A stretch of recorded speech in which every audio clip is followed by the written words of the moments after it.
नमस्कार दोस्तों, मैं एस के राही यादव। आज हम लोग 1000 के सीरीज में सेट 2 लगाएंगे और इसमें हम लोग मतलब कि 40 से 50 क्वेश्चन का देखेंगे जो VVI है, एग्ज़ाम में आने वाला है। तो चलिए दोस्त, बढ़ते हैं आगे। नेक्स्ट पहला क्वेश्चन पे। पहला क्वेश्चन कह रहा है कि विशिष्ट प्रतिरोध का इकाई क्या होता है। तो विशिष्ट प्रतिरोध का इकाई होता है ओम सेंटीमीटर। क्या होता है? ओम सेंटीमीटर। आपका ऑप्शन बी सही है। दूसरा में कह रहा है कि इलेक्ट्रॉन पर आवेश होता है, ये सब लोग जानते हैं कि 1.67 × 10⁻⁻⁻19 कूलम होता है। तो आपका आंसर डी हो जाएगा। चलिए बढ़ते हैं नेक्स्ट क्वेश्चन पर। कह रहा विद्युत अपघटन का नियम किसने दिया था। विद्युत अपघटन का नियम दिया था फैराडे। कौन दिया था? फैराडे, इलेक्ट्रोलिसिस का। चलिए बढ़ते हैं आगे। कह रहा 1 फैराड कितने कूलम के बराबर होते हैं। तो ये इजी क्वेश्चन है। 96,500 कूलम। कहाँ है? ऑप्शन सी आपका हो जाएगा 96,500 कूलम। बढ़ते हैं आगे। निम्न में से कौन सी धातु भूपरपट्टी में प्रयुक्त मात्रा में पाई जाती है। भूपरपट्टी में कह रहा है तो एल्युमिनियम हो जाएगा आपका आंसर सी। कह रहा नीला थोथा।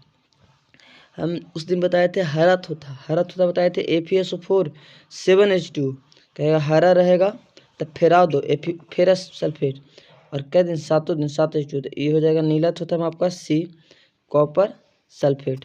बढ़ते हैं आगे। कॉपर सल्फेट आपका आंसर हो जाएगा सी। उसके बाद में है कि स्प्लिटर है। स्प्लिटर क्या है? तो स्प्लिटर जो हो जाएगा आपका हो जाएगा शुद्ध जिंक। स्प्लिटर जो हो जाएगा क्या हो जाएगा? शुद्ध जिंक। आपका आंसर बी हो जाएगा। चलिए बढ़ते आगे। जर्मन सिल्वर का अवयव क्या है। मतलब जर्मन सिल्वर जो है किस किस धातु से मिलकर बना होता है। जर्मन सिल्वर का जो कंपोजिशन होता है, ये देखिए आप में उसमें कॉपर रहेगा, जिंक रहेगा, निकल रहेगा। आपका आंसर ए सही हो जाएगा। कॉपर, जिंक, निकल, ये जर्मन सिल्वर का कंपोजिशन है। आगे कह रहा है कि कार्नेलाइट किसका अयस्क है। कार्नेलाइट किसका अयस्क है। तो मैग्नीशियम का। हम बताए थे कि डोलोमाइट CaCO3 MgCO3, यहाँ से बताए थे MgCO3 और CaCO3, और एक बताए थे MgCO3। ये हो गया मैग्नेसाइट, कार्नेलाइट, सॉरी मैग्नीशियम का अयस्क हो जाएगा। कार्नेलाइट का नहीं, ये पहला हो गया आपका डोलोमाइट, ये हो गया मैग्नेसाइट, और कार्नेलाइट का रहा तो कार्नेलाइट का हो जाएगा KCl MgCl2 और 6H2। फिर से देखिए KCl MgCl2 और 6H2, ये आपका कार्नेलाइट का फार्मूला हो गया। आपका ऑप्शन ए सही जाएगा। कार्नेलाइट जो है मैग्नीशियम का है। गैलेना कहा जाता है। गैलेना PbS ए कहा जाएगा। PbS गैलेना को PB, शीशा के गैलन बनाया जाता है ना जी, तो गैलेना PbS। चलिए बढ़ते हैं आगे दोस्त। कौन से सांद्रता इकाई ताप पर स्वतंत्र होती है। सांद्रता ताप से तो मोलर रट्टा आयतन अनुपात, ये सब जो है ताप से चेंज हो जाएगा, लेकिन स्वतंत्र इस पर कोई प्रभाव नहीं पड़ेगा मोलरता पर, चूंकि आपका आंसर हो जाएगा ए। इसका होता है मोल पर केजी, ठीक है ना, इकाई मोल पर केजी होता है। चलिए बढ़ते हैं आगे। निम्न में से कौन अनुसंख्या गुणधर्म है। तो अनुसंख्या गुणधर्म कह देगा तो आपका प्रसरण दाब को पाई से सूचित कहते हैं। प्रसरण दाब में 4 पढ़ते थे। एक पढ़ते थे वाष्प दाब में अपेक्षिक अनुमान RLVP, एक पढ़ते थे डेल्टा TB क्वथनांक बिंदु उन्नयन, एक पढ़ते थे डेल्टा TF, और एक हो गया प्रसरण दाब, जो आपका आंसर डी सही है। ये चारों रहेगा तो हमको कहेंगे अनुसंख्या गुणधर्म है। कह रहा शुद्ध जल का pH मान, ये सब लोग जानते हैं कि उदासीन होता है जल, pH मान 7 होता है। अपेक्षिक वाष्प दाब का नमन होता है। अपेक्षिक P0 - PS/P0, ये आपका आंसर हो जाएगा बी, ठीक है ना। मानक रक्त का पीएच मान होता है 7.4, ठीक है ना, 7.4 होता है, ये याद कर लीजिएगा, बहुत आसान क्वेश्चन है। मानव रक्त का पीएच मान 7.4 होता है, 7.4 होता है। अभिक्रिया का वेग स्थिरांक निम्न पर निर्भर करता है। तो हम कहते हैं कि अभिक्रिया का जो वेग स्थिरांक है, दर स्थिरांक है, उस सांद्रता दर स्थिरांक, वो दर जो है तापमान पर, सांद्रता पर, दाब पर, प्रकृति, इसमें सभी हो जाएगा। आपका ऑप्शन ई हो जाएगा। दर स्थिरांक जो है सभी पर निर्भर करता है। विद्युत धारिता का मात्रक क्या है? तो विद्युत धारिता की मात्रक मतलब कहेगा तो आपका हो जाएगा फैराडे। क्या हो जाएगा? फैराड। विद्युत धारिता का मात्रक क्या हो जाएगा? फैराड। धातु का पैरा वैद्युतांक होता है। धातु का जो होता है पैरा वैद्युतांक इनफाइनाइट होता है। क्या होता है? इनफाइनाइट। आपका आंसर भी हो जाए, धातु का पैरा वैद्युतांक इनफाइनाइट होता है। चलिए बढ़ते हैं आगे। कहता है 64 समकप बूंदे जिसमें प्रत्येक की धारिता कितना है? 5 माइक्रोफैराड है, जो मिलकर एक बड़ा बूंद बनाता है। और तो बूंद का धारिता क्या होगा? तो आपका यहाँ से कैलकुलेट कीजिएगा तो आपका आंसर हो जाएगा बी, आपका 20 माइक्रोफैराड के करीब आ जाएगा। चलिए बढ़ते हैं आगे। वान डी ग्राफ जनित्र एक ऐसी युक्ति है जो उत्पन्न करती है, वान डी ग्राफ जनरेटर जिसको जनित्र कहते हैं, वो उत्पन्न करता है। तो क्या उत्पन्न करता है? उच्च वोल्टता उत्पन्न करता है। 20 का हो जाएगा आपका सी, उच्च वोल्टता। जल में कौन रंगहीन है? जल में कौन जो है रंगहीन है? तो आपका ही हो जाएगा ये रंगहीन है। क्या है? रंगहीन है। आपको इसको पिछला दिन बताए थे रंगहीन निकालने के कि सबसे पहले इसका इलेक्ट्रॉनिक कॉन्फ़िगरेशन निकालेंगे। इलेक्ट्रॉनिक कॉन्फ़िगरेशन निकाल के इसको देखेंगे। चलिए बढ़ते हैं नेक्स्ट क्वेश्चन पर। निम्न में से कौन एक द्वितीय संक्रमण श्रेणी तत्व का नहीं कह रहा नहीं है? तो द्वितीय संक्रमण श्रेणी का नहीं कह रहा तो मोलिब्डेनम तो हो जाएगा, चांदी हो जाएगा, प्लेटिनम हो जाएगा, जिरकोनियम नहीं होगा, जिरकोनियम, प्लेटिनम, मोलिब्डेनम, चांदी, प्लेटिनम, जिरकोनियम। तो आपका आंसर हो जाएगा जिरकोनियम, आंसर नहीं, यानी जिरकोनियम संक्रमण तत्व का नहीं होता है। चलिए, भूगर्भपट्टी में सर्वाधिक पाए जाने वाला तत्व, अगर तत्व कहेगा तो सिलिकॉन हो जाएगा। आपका आंसर सी, 24 के आंसर हो जाएगा आपका सी, सिलिकॉन। अगर धातु कहेगा तो हो जाएगा एल्युमिनियम, ठीक है ना। वायुमंडल में कहेगा तो हो जाएगा नाइट्रोजन। वायुमंडल में पाए जाने वाला तत्व नाइट्रोजन 78% होता है।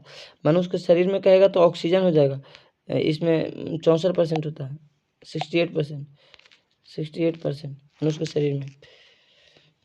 चलिए बढ़ते हैं आगे। निम्न में से द्रव धातु कौन सा है? तो द्रव धातु कौन सा है? तो पारा द्रव अवस्था में पाया जाता है, ठीक है। निम्न में से कौन क्षारीय भूमि जल धातु है? तो क्षारीय कह रहा, एक कहता है क्षारीय मृदा धातु, ध्यान दीजिएगा। एक कहता है क्षारीय मृदा धातु, एक वर्ग 1 होता है, एक वर्ग 2 होता है। तो वर्ग 1 को कहते हैं क्षारीय धातु और वर्ग 2 को कहते हैं क्षारीय मृदा धातु। क्या कहेंगे? क्षारीय मृदा धातु। आपसे पूछा क्या है? क्षारीय धातु। क्या पूछा है? क्षारीय धातु। तो क्षारीय धातु में वर्ग पहला आ जाएगा यहाँ से, lithium, sodium, potassium, rubidium, caesium. कौन कौन? लिथियम, सोडियम, पोटेशियम, रुबिडियम और सीजियम, ये सब फ्रांसियम, ये सब जो जाएगा क्षारीय धातु में। तो इसमें सोडियम है, कार्बन तो वर्ग 14 में चला जाएगा, जिंक जो है डी ब्लॉक का है और लोहा भी है डी ब्लॉक का। आपका आंसर हो जाएगा ये सही। चलिए बढ़ते हैं आगे। कहता है 27 नंबर क्वेश्चन में कि निम्न में से किसमें टिंडल प्रभाव संभव नहीं है? कहता है कि किसमें टिंडल प्रभाव संभव नहीं है। 27 नंबर क्वेश्चन ध्यान दीजिएगा। टिंडल प्रभाव, निलंबन में टिंडल प्रभाव नहीं होगा, निलंबन में टिंडल प्रभाव नहीं होगा। अरे सॉरी, निलंबन में तो टिंडल, शर्करा विलयन में टिंडल प्रभाव नहीं होगा। ध्यान दीजिएगा, जो शर्करा विलयन होता है वो शुद्ध विलयन होता है और टिंडल प्रभाव होता है कोलाइड विलयन में। तो ये तो पायस, स्वर्णसल और निलंबन, ये कोलाइड विलयन है। निलंबन ये जो है आपका शर्करा विलयन में ये शुद्ध विलयन होता है। इसमें कोलाइडी इसमें टिंडल प्रभाव नहीं पाया जाता। टिंडल प्रभाव क्या होता है, थोड़ा सा ध्यान दीजिएगा कि जब किसी कोलॉइडी विलयन से प्रकाश को प्रवाहित किया जाता है, जब किसी कोलॉइडी विलयन से प्रकाश को प्रवाहित किया जाता है और विलयन जो है चमकने लगता है, विलयन में जो कोलॉइडी कण होता है वो क्या होता है, चमकने लगता है। चमकने लगता है उसी को कहते हैं टिंडल प्रभाव। क्या कहते हैं, टिंडल प्रभाव। ठीक है, चलिए बढ़ते हैं आगे।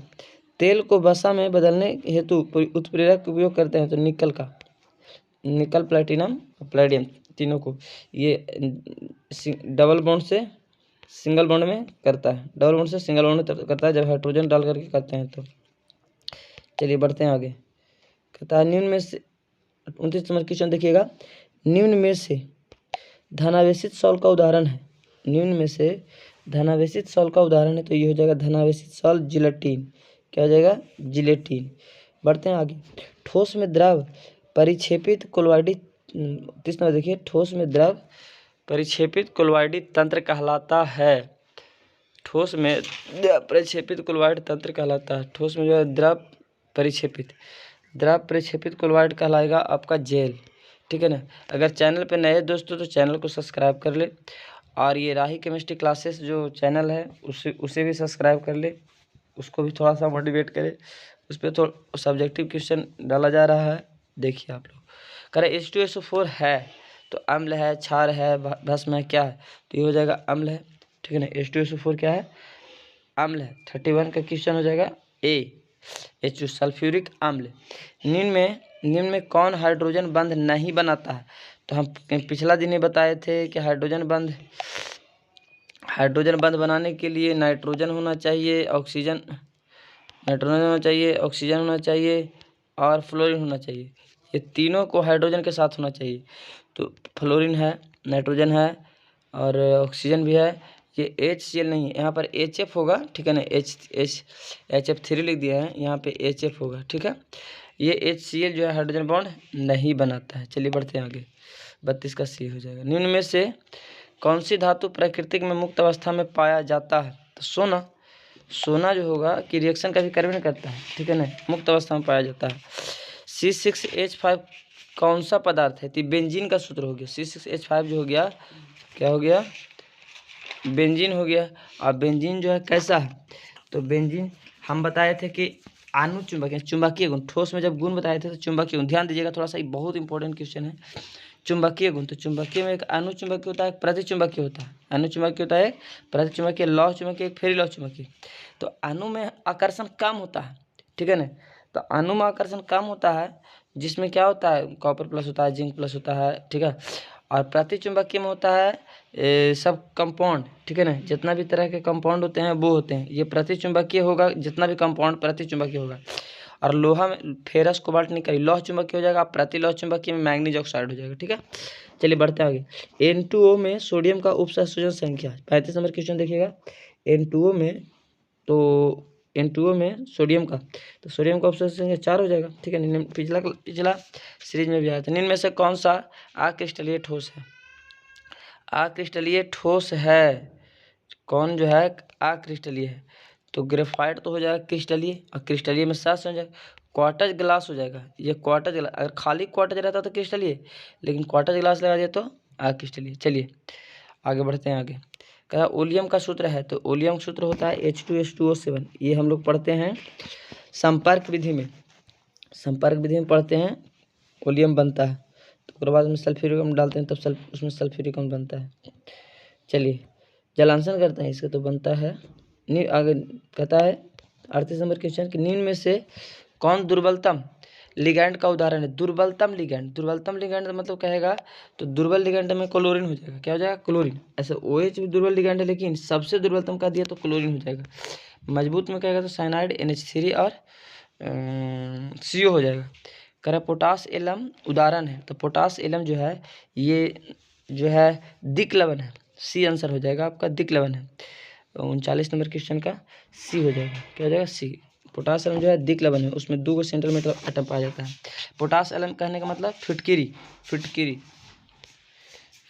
का सूत्र होता है K2SO4 L2 SO4 के होल थ्राइस और 24H2 ठीक है। बढ़ते हैं आगे। हीरा में कार्बन का प्रसंकरण क्या होता है? तो हीरा में कहेगा तो sp3 और ग्रेफाइट में बोलेगा तो sp2। हीरा में sp3, हीरा में क्या हो जाएगा sp3, ग्रेफाइट में sp2, बेंजीन में हो जाएगा क्या sp2। चलिए बढ़ते हैं। अब मीथेन में कहेगा तो sp3। देखिए ध्यान दीजिएगा, आपका क्वेश्चन क्या पूछता है, CH4 NH3H2O, ठीक है। एगो पूछे, तीनों हो जाएगा sp3, ध्यान दीजिएगा sp3 हो जाएगा sp3। और बेंजीन पूछेगा ग्रेफाइट, हीरा भी हो जाएगा, एक हीरा हो जाएगा, हीरा में sp3, ग्रेफाइट कहेगा और बेंजीन कहेगा तो उसमें हो जाएगा sp2। तो आपका आंसर इसमें हीरा का हो जाएगा sp3। चलिए बढ़ते हैं आगे। ऊष्मा और विद्युत का अच्छा चालक है, तो ऊष्मा और विद्युत का अच्छा चालक हो जाएगा कौन, सोना। 41 नंबर क्वेश्चन बी हो जाएगा। ऊष्मा और विद्युत कह रहा है, तो ऊष्मा और विद्युत का दोनों कहेगा तो ग्रेफाइट हो जाएगा। ऐसे होना चाहिए, सोना भी विद्युत का अच्छा सुचालक है, ये बहुत तन्य होता है, लेकिन ग्रेफाइट जो है ऊष्मा का भी है और विद्युत का भी है। चलिए कह रहा है इथाइन में पाई बॉन्ड की संख्या, इथाइन कहने का मतलब कह दिया, ईथ मतलब 2 कार्बन और ट्रिपल बॉन्ड, यहाँ पाई बॉन्ड की संख्या कितना होगा, तब पाई बॉन्ड की संख्या 2 होगा, यहाँ पर पाई बॉन्ड की संख्या 2 हो जाएगा, तो आपका आंसर बी। चलिए बढ़ते हैं आगे। कहता है अल्कोहल में सक्रिय क्रियामूलक क्या है, अल्कोहल में OH हो जाएगा, आपका आंसर ए। कीटोन का क्रियामूलक क्या है, तो कीटोन का ए हो जाएगा, यहाँ से इधर भी आर रहेगा, इधर भी आर रहेगा, डबल बॉन्ड हो, आर की जगह पर कार्बन रख सकते हैं, इसको खाली छोड़ सकते हैं, तो आपका ये हो जाएगा। फिनॉल की प्राकृतिक है, तो फिनॉल का जो pH मान होता है वो 7 से कम होता है, 5 पॉइंट कुछ होता है, तो ये अम्लीय हो जाएगा, 5 हो जाएगा क्या ए। ये फिनॉल में OH लगा ले तो मार सकते हैं आप लोग, छाड़िए, ठीक है। नमस्ते। चलिए दोस्त, इसको आप लोग अच्छी तरीके से देख लीजिए, एक बार भी क्लियर नहीं होता दोबारा देखिए, थोड़ा सा सब्सक्राइब कीजिए, लाइक कीजिए, उससे मोटिवेशन मेरा बढ़ता रहेगा, ताकि हम सब्जेक्टिव क्वेश्चन को सीरीज लाते रहें।